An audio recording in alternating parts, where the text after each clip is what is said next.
Welcome बच्चों। आज का हमारा टॉपिक है electric potential energy of system of charges without external electric field. आज हम लोग ऐसे टॉपिक को पढ़ेंगे जहां चार्जेस एक दूसरे से कुछ दूरी पर रखे होंगे, जिनसे वो एक सिस्टम का निर्माण कर रहे होंगे, एक निकाय बना रहे होंगे और उस निकाय की, उस सिस्टम की आज हम लोग पोटेंशियल एनर्जी यानी कि इलेक्ट्रिक पोटेंशियल एनर्जी यानी कि वैद्युत स्थितिज ऊर्जा के फार्मूले को डिराइव करने चल रहे हैं। यहाँ पर ये बात बहुत ध्यान रखने की है कि यहाँ हम मैकेनिकल वर्क नहीं निकाल रहे हैं, इलेक्ट्रोस्टैटिक फील्ड के अगेंस्ट या उसके फेवर में किए गए वर्क डन को निकालने चल रहे हैं। इसका जो टॉपिक है electric potential energy of system of charges, यहाँ पर हमने लिखा है without external field. Without external field का मतलब क्या होता है कि हम कोई बाह्य वैद्युत क्षेत्र को यहाँ फील्ड में नहीं लगा रहे हैं, ठीक है ना। We are not given any external electric field either uniform और नॉन यूनिफॉर्म, ठीक है ना। तो बेटा चलो देखते हैं इसमें किस तरह से हम लोग काम करेंगे। अगर हमको एक चार्ज कोई Q दिया है, एक Q1 दिया है, मान लेते हैं हमको एक चार्ज यहाँ Q1 दिया है और एक चार्ज Q2 दिया है। हमने कहा कि ये दोनों मिलकर एक सिस्टम का फॉर्मेशन कर रहे हैं, इस सिस्टम की पोटेंशियल एनर्जी बताओ। तो इलेक्ट्रिकल पोटेंशियल एनर्जी का कंसेप्ट क्या है, इसको पहले हम लोग जान लेते हैं। तुम लोग कॉपी पेन निकाल लो और लिख डालो। The work done in bringing two or more than two charges from infinity to form a system is called electrical potential energy of that system। इस तरह से इनफाइनाइट से किसी चार्जेज को लाकर एक दूसरे के नियर रखने पर जो वर्क डन किया जाता है वही इलेक्ट्रिक पोटेंशियल एनर्जी कहलाता है। अब यहाँ पर ध्यान देने का है कि मान लेते हैं कि हमको एक सिस्टम बनाना है ए बी और इनके बीच की दूरी है आर दूरी पर रख कर हमें दो चार्जेज की एक सिस्टम को बनाना है। तो इसके लिए हम करेंगे क्या, पहले से तो यहाँ आ नहीं गया। हमारी जो डेफिनेशन है वो क्या है कि इन्फिनिटी से हम Q1 को भी लाएंगे, Q2 को भी लाएंगे और जो इनमें वर्क डन होगा वही वर्क डन हमारा क्या होगा, इस पूरे सिस्टम की इलेक्ट्रिकल पोटेंशियल एनर्जी होगा, ठीक है ना। तो इनफाइनाइट से दो चार्जेज को लाकर एक सिस्टम को फॉर्म करने में जितना वर्क डन होता है that work done is called electrical potential energy. अब देखो मान लेते तो सिस्टम फॉर्म हो गया, लेकिन अभी हम लोग पहले इसको लाएंगे इन्फिनिटी से। तो सभी लोग ध्यान करो कि जब हम इन्फिनिटी से इसको लाएंगे तो पहले एक चार्ज को लाएंगे और फिर दूसरे चार्ज को लाएंगे। तो पहले एक चार्ज को लाएंगे और देखेंगे क्या होता है। तो पहले एक चार्ज को इन्फिनिटी से लाए, हमने रखा यहाँ ए पर Q1 को। तो यहाँ पर ध्यान दो, जब Q1 को हमने लाया तो क्या यहाँ कोई इलेक्ट्रिकल फील्ड है, is there any electric field here, answer है नो। तो जब कोई इलेक्ट्रिक फील्ड है ही नहीं तो ना तो इलेक्ट्रिक फील्ड के फेवर में वर्क हुआ और ना ही इलेक्ट्रिक फील्ड के अपोज में वर्क हुआ। तो यहाँ इलेक्ट्रिक पोटेंशियल एनर्जी तभी होगी जब इलेक्ट्रिक फील्ड के फेवर में वर्क हो या इलेक्ट्रिक फील्ड के अपोज में वर्क हो। लेकिन जब स्पेस में लाए तो स्पेस, अभी वैसे स्पेस में ला रहे हैं तो there is no electric field at all here. तो यहाँ इलेक्ट्रिक फील्ड मौजूद ही नहीं था, तो इलेक्ट्रिक फील्ड के ना तो फेवर में वर्क हुआ ना तो इलेक्ट्रिक फील्ड के अपोज में वर्क हुआ। तो इलेक्ट्रोस्टैटिक फील्ड के कारण यहाँ वर्क डन है 0। अब बेटा कोई दूसरे चार्ज Q2 को हमने क्या किया, इन्फिनिटी से लाया। अब ध्यान दो, या तो ये चार्ज कुछ भी हो सकता है, पॉजिटिव हो सकता है, नेगेटिव हो सकता है, कुछ भी हो सकता है, इन्फिनिटी पे रखा है। अब ये चार्ज को जब ले आ रहे हो तो तुम ध्यान करो कि जब यहाँ एक चार्ज पहले से मौजूद है तो अब इसका एक फील्ड जनरेट हो गया और इस फील्ड का जो विस्तार है ये इन्फिनिटी तक है। तो जब ये इन्फिनिटी तक पूरा इसका फील्ड क्रिएट हो गया तो इस Q2 को लाओगे तो या तो इसके फील्ड का अपोज में लाओगे या इसके फेवर में लाओगे, यानी कि अब इलेक्ट्रोस्टैटिक फील्ड द्वारा कोई ना कोई वर्क डन होगा, या तो इसके द्वारा या तो इसके अगेंस्ट। तो जब इस Q2 को अंदर की तरफ ला रहे हो तो अगर ये भी प्लस है और यह भी प्लस है तो इसको अंदर लाने में इलेक्ट्रोस्टैटिक फील्ड के अपोज में वर्क करना पड़ेगा। अगर ये एक प्लस होता एक माइनस होता तो इलेक्ट्रोस्टैटिक फील्ड के द्वारा वर्क होता। तो यहाँ दो चीज़ें हैं, या तो इलेक्ट्रोस्टैटिक फील्ड के अपोज में वर्क होगा या तो इलेक्ट्रोस्टैटिक फील्ड के फेवर में वर्क होगा, और जो भी वर्क इसको यहाँ तक लाने में होगा वही वर्क डन इस पूरे सिस्टम की इलेक्ट्रोस्टैटिक पोटेंशियल एनर्जी के फॉर्म में स्टोर हो जाता है, संचित हो जाता है। तो अगर इसको हम यहाँ से यहाँ तक लाएं, इस पॉइंट B तक, ठीक, तो जब B तक लाएंगे तो इसके जो फील्ड के अपोज में वर्क होगा, और जब यहाँ तक लाओगे तो जो वर्क होगा वही वर्क ही इलेक्ट्रोस्टैटिक पोटेंशियल एनर्जी इस पूरे सिस्टम की हो जाएगी जिसके बीच की दूरी r है। यानी कि एक चार्ज को लाए, सिंगल चार्ज को लाए, कोई फील्ड मौजूद नहीं था, कोई वर्क डन नहीं हुआ, ना तो इलेक्ट्रोस्टैटिक फील्ड के फेवर में ना तो अपोज में।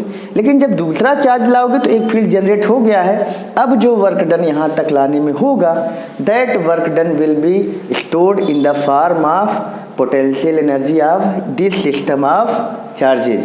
तो यहाँ दो चार्ज हैं, देखते हैं इसकी पोटेंशियल एनर्जी क्या होगी।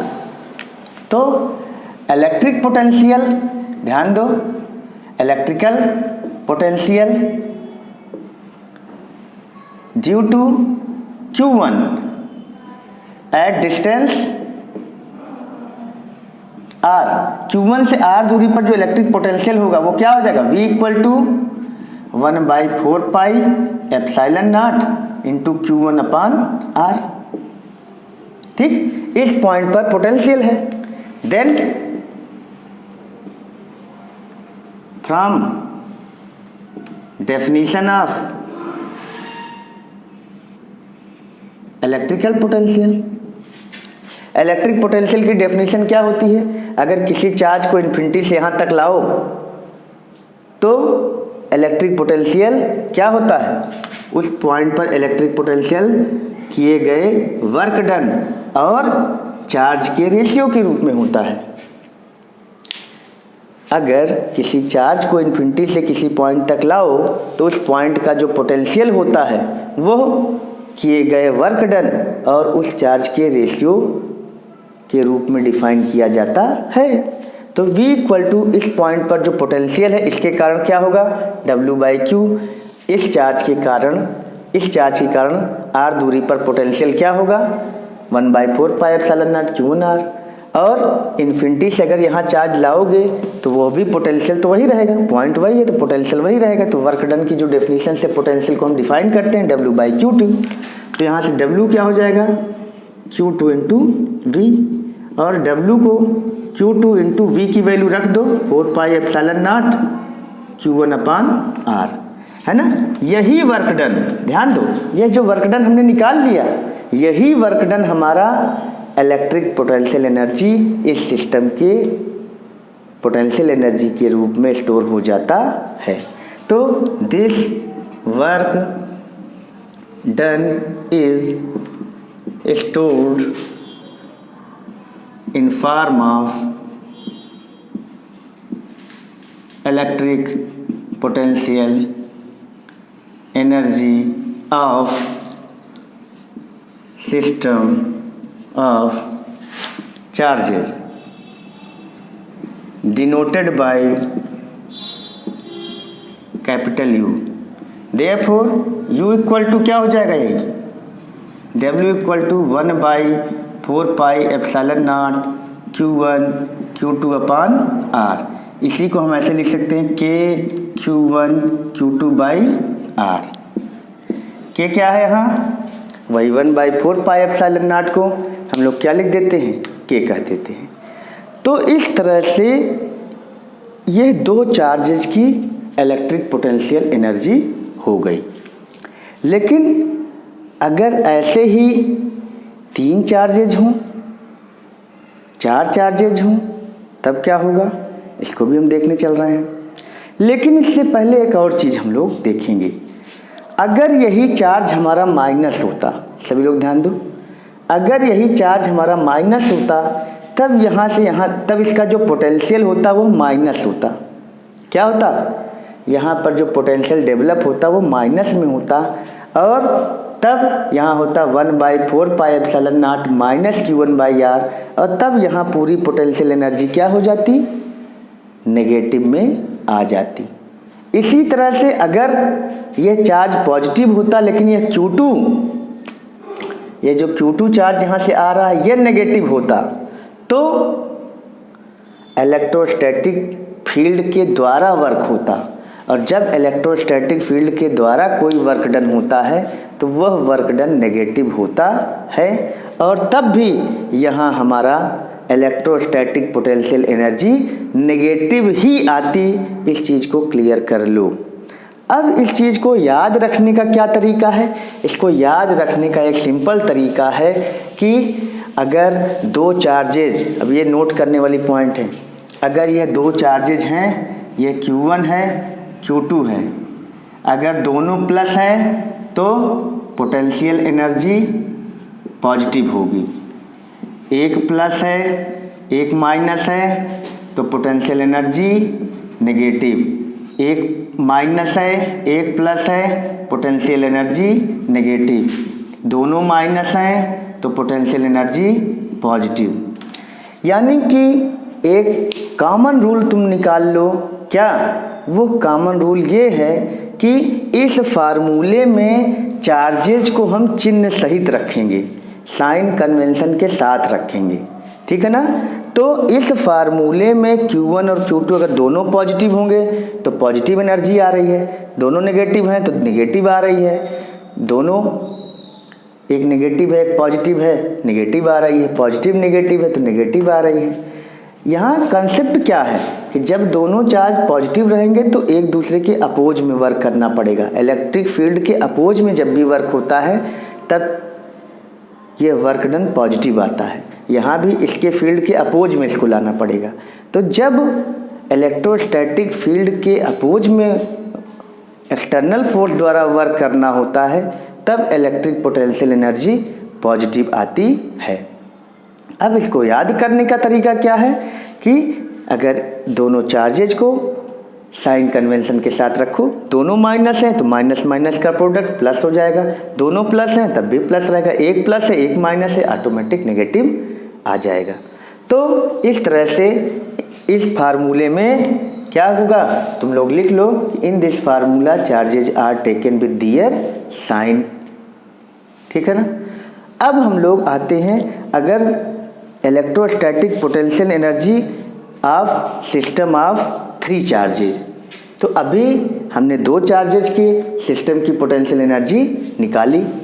अब अगर 3 चार्जेज का सिस्टम होगा तब क्या होगा, यहाँ पर ध्यान देना कि हमने एक्सटर्नल फील्ड को नहीं कोई लिया है, यहाँ पर हमने कोई एक्सटर्नल फील्ड को नहीं लिया है। अब देखो ये एक चार्ज Q1 है, अब कोई चार्ज Q2 लाओगे तो इसके अपोज में वर्क डन करना पड़ेगा ना, इसके बीच की दूरी हम मान लेते हैं R12 है। अब अगर कोई तीसरा चार्ज लाओगे इन्फिनिटी से लाओगे तो वो इसके फील्ड के अपोज में भी वर्क करेगा और इसके फील्ड के अपोज में या फेवर में वर्क करेगा। यानी कि work will be done in bringing the third charge Q3 against or in favour of field of Q1 और against or favour of field of Q2। तो अगर तीसरा चार्ज हम कहीं लाकर यहाँ रख रहे हैं Q3 तो इसके फील्ड के अपोज में भी हम लाना पड़ेगा, अपोज या फेवर में, इसके फील्ड के अपोज या फेवर में। तो पहले तो Q2 को लाओगे तो यहाँ पर 3 तरह के वर्क डन होंगे। पहले तो U बराबर क्या हो जाएगा, W1 plus W2 plus W3। W1 क्या है, पहले Q1 को लाए तो कोई वर्क डन नहीं हुआ क्योंकि फील्ड मौजूद ही नहीं था। जब Q2 को लाओगे जो वर्क डन होगा वो क्या हो जाएगा, 1/4 pi epsilon not Q1 Q2 upon R12। जब Q2 को लाओगे तब, और जब Q3 को लाओगे तो Q3 को इसके फील्ड के अपोज में एक वर्क करना पड़ेगा। मान लेते हैं ये दूरी R31 है, ये दूरी R23 है, तो एक वर्क डन और होगा Q3 को लाने में Q1 के अपोज में, तो हो जाएगा 1/4 pi epsilon not Q3 Q1 upon R31 plus 1/4 pi epsilon not Q2 Q3 upon R23। तो ये देखो इस तरह से ये फार्मूला अगर हमारा आ गया तो हमारी पोटेंशियल एनर्जी क्या हो जाएगी, 1/4 पाई एप्सिलॉन नॉट कॉमन कर लो, Q1 Q2 अपान R12 प्लस Q2 Q3 अपान R23, ये पहले कर लिया, Q3 Q1 अपान R31। इस तरह से 3 पोटेंशियल एनर्जी का जोड़ हो गया। मतलब क्या निकल रहा है, मतलब ये निकल रहा है कि जितने पेयर उतनी potential energy. Total potential energy किसके कारण होगी, इनके पेयर की। इसको दोनों के अपोज में वर्क डन करना पड़ा या फेवर में वर्क डन करना पड़ेगा अगर अपोजिट चार्जेज होंगे तब। तो कुल मिला के यहाँ भी चार्जेज को साइन कन्वेंशन के साथ रखोगे। दूसरी चीज़ है कि यहाँ पर पोटेंशियल एनर्जी जो होगी वो टोटल पेयर पर डिपेंड करती है। 3 पेयर तो 3 पोटेंशियल एनर्जी। पिछले वाले में 2 चार्जेस थे तो 1 पेयर बना रहे थे। इसी तरह से अगर 4 चार्जेज होंगे, चलो देखो इधर 4 चार्जेज हैं, Q1 Q2 Q3 और Q4, 4 चार्जेज हैं। तो बताओ इसमें कितने पेयर बनेंगे, हमें पहले पेयर देखना है। एक पेयर की एक पोटेंशियल एनर्जी और एक पेयर का फार्मूला यही होता है। तो मान लेते हैं कि ये हमारी दूरी है ए मान लेते हैं, कोई स्क्वायर ही है, कोई दिक्कत नहीं है। या ये दूरी है R12, ये R23, ये R34, ये वाली दूरी है R41। तो बताओ कितने पेयर हैं। तो जनरली लड़के कहते हैं कि वे 4 पेयर हैं, 4 चार्ज हैं 4 पेयर, ठीक है ना। लेकिन ऐसा नहीं है। यहाँ देखो एक pair Q1 Q2 Q2 Q3 Q3 Q4 Q4 Q1, ये 4 ही पेयर नहीं है। यहाँ पर एक पेयर देखो ये डायगोनल वाला भी बनेगा, ये और दूसरा ये। तो यहाँ पर कुल 6 पेयर बन रहे हैं, 1 2 3 4, 5वां पेयर 6वां पेयर। तो इस तरह की प्रॉब्लम तुम्हें ना हो इसके लिए हम एक फार्मूला बनाते हैं। यहाँ पे 6 पेयर्स बन रहे थे, कितने 6 पेयर्स, यहाँ पर 3 पेयर्स और 2 चार्जेज वाले में यहाँ पर 1 पेयर, ठीक है ना। इस तरह से अब इसमें इस तरह के क्वेश्चन में पोटेंशियल एनर्जी अगर निकालना है तो यहाँ तक तो बड़ा आसान है, लेकिन जब इस तरह का आएगा तो एक कन्फ्यूजन होता है कि कितनी पोटेंशियल एनर्जी इसमें डेवलप हो रही हैं। पता लगा 4 ही को हमने जोड़ के आंसर निकाल दिया, गड़बड़ा हो गया। तो यहाँ पर नंबर ऑफ पेयर्स का एक फार्मूला है बेटा, इसको हम लोग नोट कर लेते हैं।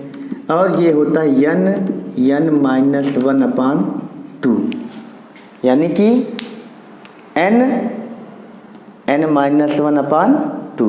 n क्या है, नंबर ऑफ चार्जेज। n क्या है, नंबर ऑफ चार्जेज। देखो चलो रखते हैं, यहाँ नंबर 4 रखो, 4 चार्जेज हैं, 4 रखो, 4 में से 1 गए 3, तो 4 3 जा 12/2। देखो 6 पेयर आ गया नहीं, तो 6 पेयर यहाँ हो रहे हैं। 3 चार्ज हैं तो 3 पेयर हैं, देखो 3 और 3 में से 1 गए 2, 3 2 जा 6, 6/2 कितने आ गए 3, 3 पेयर हैं। 2 चार्जेज हैं तो यहाँ 2 हो जाएगा और 2 - 1 1, 2 1 जा 2/2, यानी 2/2 दैट इज 1, तो 1 पेयर हो गया। इस तरह से हम नंबर ऑफ पेयर्स को पहले देख लेते हैं कितने पेयर बनेंगे और फिर इस तरह से पोटेंशियल एनर्जी के क्वेश्चन को लगाते हैं, ठीक है ना। तो एक क्वेश्चन सीबीएसई में ये पक्का आता है कि किस तरह से हम पोटेंशियल एनर्जी को निकालेंगे। तो एक क्वेश्चन हम लोग यहाँ पोटेंशियल एनर्जी का भी लगा लेते हैं। वो क्वेश्चन क्या है इस चीज़ को देखते हैं बच्चों। अब हम लोग एक क्वेश्चन देखेंगे। क्वेश्चन जो है हम बोल रहे हैं, इसको नोट करो। 3 charges 2 microcoulomb, 3 microcoulomb and -4 microcoulomb are placed at the vertices of an equilateral triangle of side 1 metre. Find the electrostatic potential energy of system of charges.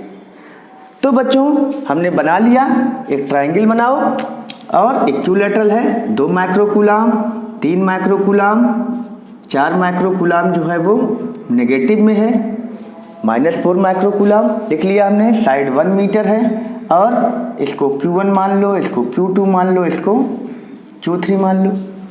तो बताओ इक्विलैटरल ट्रायंगल है तो साइड तो बराबर है, यानी R की वैल्यू सभी में बराबर है। अब U का जो फार्मूला होता है अभी हम लोग पढ़े K Q1 Q2 अपान R12, चार्जेज का प्रोडक्ट अपॉन डिस्टेंस, चार्जेज का प्रोडक्ट अपॉन डिस्टेंस, चार्जेज का प्रोडक्ट अपॉन डिस्टेंस, और फाइनली के बाहर कर लेते हैं। तो Q2 Q3 चार्जेज का product upon R23, Q3 Q1 upon R31। तो एक डिस्टेंस को R12 माने हो, 1 2 के बीच में 2 3 R23 R31। अलग अलग अगर डिस्टेंसेज होती तो अलग अलग रखते, लेकिन यहाँ तीनों बराबर हैं क्योंकि इक्विलैटरल ट्रायंगल है। ये लिख दो बेटा 9 × 10⁹ Q1 Q2। सभी लोग ध्यान देना, Q1 और Q2 यह दोनों ही माइक्रोकूलम में है, तो यहाँ पे हम लिखेंगे 2 × 3 अपान दूरी कितनी है बेटा 1। लेकिन ध्यान करो कि ये दोनों माइक्रोकूलम में है, तो यहाँ 2 × 10⁻6 होगा, यहाँ भी 3 × 10⁻6 होगा, ठीक। तो -6 10 की पावर यहाँ है, 10 की पावर -6 यहाँ होगा, मल्टीप्लाई होकर 10 की पावर -12 हो जाएगा। तो 10 की पावर -12 बेटा यहाँ पर भी होगा, इसमें भी, दोनों में होगा, इसमें भी होगा। तो 10 की पावर -12 हम सीधे कर लेते हैं बाहर, ठीक है ना, सिंपल, बहुत ईजी। तो प्लस 3 × देखो बेटा चार्जेज का साइन के साथ मल्टीप्लाई होगा, ध्यान रखना। कई बार हमने कहा इस फार्मूले में चार्जेज चिन्ह के साथ रखे जाएंगे, -4 रखोगे, अपान दूरी 1 है, प्लस ये 4 और -4 और 2 अपान 1।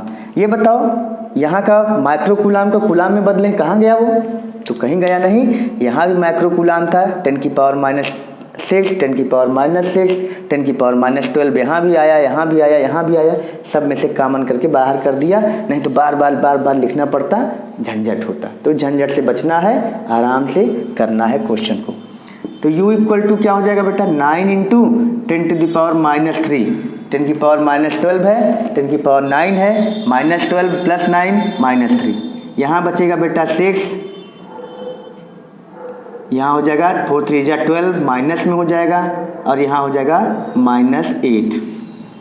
तो U = क्या हो जाएगा 9 × 10⁻³ × 12 8 20, 20 में से 6 गए 14 आएगा माइनस में, ठीक। तो U = 9 4 जा